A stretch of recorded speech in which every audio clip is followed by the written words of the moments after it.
Okay, so there are 5 colors in Magic the Gathering: blue, black, white, green, and red. All right, so if you look at each color, they all have their own values and cards that relate to each one of those values, as you can see here. Now let's look at what each one of those values means deeper and how it relates to the cards they play, starting with white.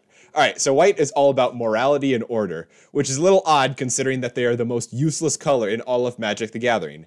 You see, while every other color has a game plan, white is all about maintaining order, and yet has no game plan whatsoever, which I just think is a little odd. Alright, so basically, let's look at what white can do really well. White is really good at board wipes. It can completely remove all creatures from the battlefield better than any other color. Oh wait, every other color can do that, so that's not really unique to white in any way whatsoever. Alright. But let's move on here. Maybe there's something better. White can do life gain better than any other color, which is also the most useless mechanic in Magic the Gathering. Anyways, it can do life gain better. Oh, wait. Look at the other colors can do life gain too.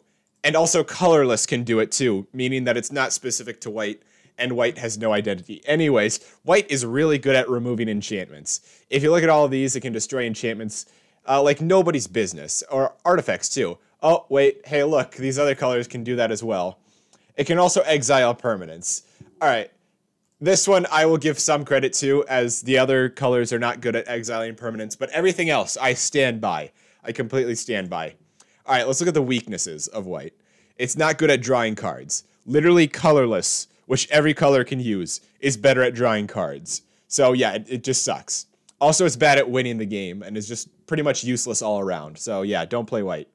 Let's go and throw that in the trash real quick. All right, now on to blue. Blue is all about logic and technology, which is a little ironic considering they are the dumbest players in all of Magic the Gathering. So you see here is the average IQ. Here is the blue player's self-image of themselves. However, in reality, blue players actually have an IQ of around room temperature in Celsius. All right, so while you remember white is useless and blue hates fun, let's look at the strengths of blue. All right, they're good at drawing cards. Every other color has to go through some kind of loop if they do want to draw cards, but blue does not have to. They're the only color that can just straight up draw cards, except for a little bit of green. They're also pretty good at reactive cards. These cards can be played at instant speed and can pretty much stop your opponent's plans. And that's where I would continue on from here, and that's what it's supposed to be, but it's not. Because all they do is they just counter everything they'll sing, everything you play, it's countered. All right, so let's say you want to play a big, cool creature, countered. You want to play lightning bolt, countered. You want to play a really cool angel, countered. You don't get to play it. You want to play murder, countered. And you say, okay, I know how to deal with this. I'll just counter it. And then they counter it back. All right, let's look at the weaknesses of blue. They're really bad at making friends, being loved, morality, and understanding the word fun. All right, so as you remember, white may suck and is completely useless. However, at the same time, you should keep in mind it has more friends than blue. I just think you should keep that in mind for how bad blue is. All right, now let's go into black. Black is all about amorality and parasitism. So at least you know they're fun at parties, all right? When a white player looks at a little bunny, they say, nature is a beautiful gift of God. They're so thankful for it. When a blue player looks at a bunny, they say, I should study the bunny to learn more about it. But when a black player looks at a bunny, they say, I should skin that thing alive and see what kind of sound it makes for my own enjoyment. Black is all about death and taking away everything dear from everything they love. All right, let's look at the strengths of black. It's good at killing. So it has a bunch of cards that can just immediately remove creature cards as well as planeswalkers as well, and it's very efficient at doing so. It's also good at killing your friends.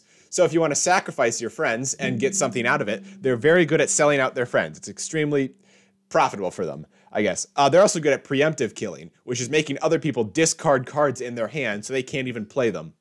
All right. And they're also good at killing themselves. They can pay life to do pretty much anything in the game, which is very useful. And they're also good at reviving their friends with the power of friendship. Just kidding. They're good at reanimating dead people. Look at all of that. All right, anyways. What are their weaknesses? Their weakness is morality. And I mean morality with a serious tone. It's very much moral. But I would like you to keep in mind, black is known for killing its friends, but it has more friends than blue players. You should keep that in mind. I just hate blue. All right, anyways, red. Red is all about impulse and chaos. When red looks at the bunny, it says, I am the bunny. I am speed. Speed. Red is all about now, now, now, now, now. We got to go fast. Got to go quick. NASCAR. Red. Cheetahs. Big rocks. What do all of these things have in common, and what are they all good at?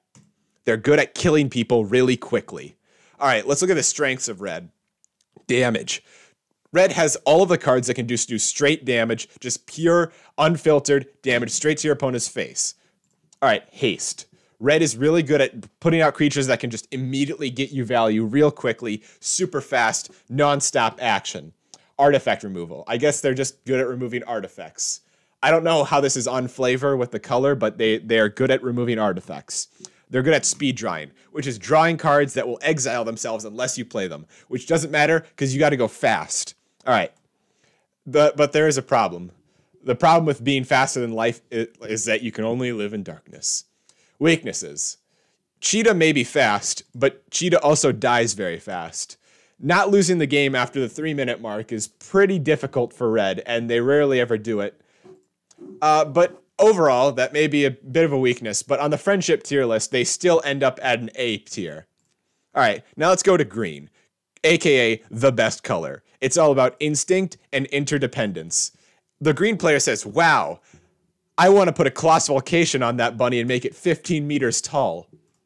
Green is all about getting really big creatures. And the idea behind green is if I have a creature and I make its power greater than my opponent's life total, it doesn't matter what they throw at me, I can just throw something bigger at them. All right, this is the ideal way to play Magic the Gathering. So you look at the strengths of green, it has big creatures that go stompy stompy all of your opponent's things. It has artifact and enchantment removal, which goes stompy stompy over all of your opponent's fun stuff. And then it has big creature draw cards.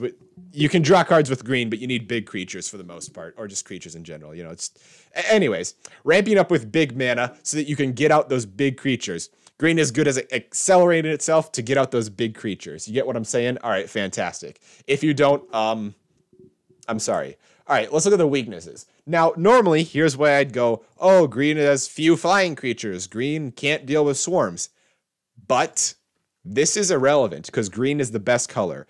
As I stated before, any problem that your opponent brings up does not matter to green as it can simply trample over it and kill your opponent. You don't need to deal with what your opponent's doing if you kill your opponent. All right, so now what have we learned about each individual color in Magic the Gathering? Well, we know that white is useless, blue is not fun, black is scary, red is speedy, and green is the best color. All right. Before you leave, just know that literally 0% of viewers are subscribed. So if you can subscribe, it's a big help to the channel. Thank you all for watching and have a nice day.